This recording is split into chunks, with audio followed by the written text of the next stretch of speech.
Bismillahirrahmanirrahim. Assalamualaikum warahmatullahi wabarakatuh. Perkenalkan, saya Juan Dika Setiananda dengan NIM A1B022143. Oke, jadi di sini saya akan menjelaskan terkait pengertian hukum, sumber-sumber hukum, dan tujuan hukum serta korelasi hukum terhadap ekonomi itu sendiri. Dan tentunya untuk memenuhi tugas mata kuliah dari aspek hukum dan ekonomi.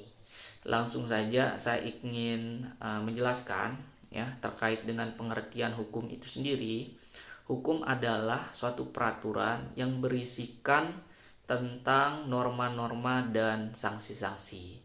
Jadi hukum itu juga adalah sebagai suatu petunjuk yang dibuat atau suatu pedoman yang dibuat tentunya untuk menjaga keamanan, kenyamanan, dan ketertiban itu sendiri. Dan tentu bayangkan apabila hukum itu tidak ada, maka tidak akan terciptanya suatu keamanan di masyarakat. Maka hukum itu sangat penting untuk diberlakukan dan dipatuhi agar tidak ada terjadinya suatu penyimpangan-penyimpangan dan lain sebagainya. Dan tentunya apabila hukum itu dilanggar, maka kita yang melanggar hukum itu akan mendapatkan suatu sanksi. Jadi sanksi-sanksi yang diberikan itu agar supaya yang melanggar hukum itu tidak mengulanginya untuk kedua kalinya. Jadi penting sekali rasanya hukum ini diterapkan dan diberlakukan serta dipatuhi, karena hukum itu juga sebagai suatu batasan kepada setiap orang tentunya agar tidak sewena-wena dalam beraktivitas atau melakukan sesuatu. Jadi hukum itu sebagai acuan kita dan sebagai patokan kita untuk melakukan suatu, karena tentunya hukum itu sangat penting untuk diikuti dan ditaati.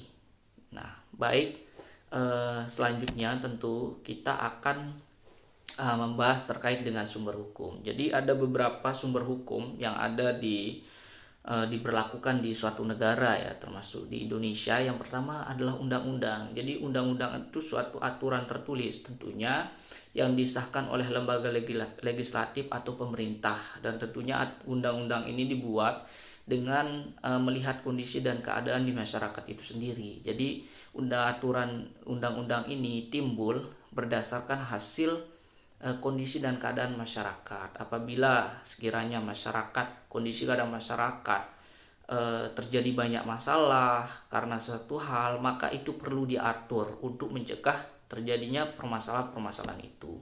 Kemudian yang kedua adalah sumber hukum itu adalah kebiasaan adat. Jadi kita tahu di masyarakat ya atau di wilayah pedesaan itu hukum adatnya itu masih diberlakukan gitu, karena hukum adat ini terbentuk dari praktik-praktik yang diterima oleh suatu masyarakat gitu ya, dan dianggap mengikat. Walaupun hukum adat ini sifatnya tidak tertulis atau bisa kita lihat adalah lisan karena kebiasaan, maka hukum adat ini tetap dipatuhi gitu atau tetap diberlakukan oleh masyarakat tersebut. Nah, begitu. Sekiranya sumber-sumber hukum itu seperti itu. Kemudian selanjutnya tujuan hukum. Kita berbicara apa sih tujuan hukum itu gitu.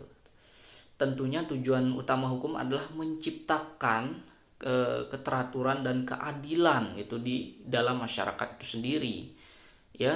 Dan tujuan hukum itu ada berapa. Yang pertama, melindungi hak-hak individu ya. Jadi setiap orang punya hak gitu. Hak itu adalah suatu yang melekat dalam diri seseorang sejak ia dilahirkan. Nah, maka dari itu hak-hak setiap orang itu perlu dilindungi oleh hukum. Kemudian yang kedua, menciptakan ketertiban dan keamanan. Nah, jadi hukum itu tujuannya untuk menciptakan ketertiban dan keamanan supaya seperti yang saya katakan tadi, hukum itu adalah suatu batasan gitu ya. Jadi apa yang batasan dalam hal ini adalah apa yang boleh dilakukan dan yang tidak boleh dilakukan. Ya, yang boleh dilakukan itu artinya suatu yang positif. Yang tidak boleh dilakukan maka itu ibaratnya suatu yang negatif, dan itu harus diatur oleh hukum supaya tidak melakukan suatu hal yang sifatnya merugikan orang lain itu, sehingga terciptanya suatu ketertiban. Selanjutnya, mewujudkan keadilan. Tentunya hukum itu berlaku bagi semua orang dan diterapkan untuk semua orang untuk menciptakan suatu keadilan bagi setiap orang, baik termasuk warga negara. Dan sehingga terjadinya keadilan, maka akan menciptakan kesejahteraan untuk semuanya. Oke, jadi terkait dengan apa sih korelasinya hukum itu terhadap kegiatan ekonomi atau aktivitas ekonomi, baik dalam hal pemasaran dan lain sebagainya.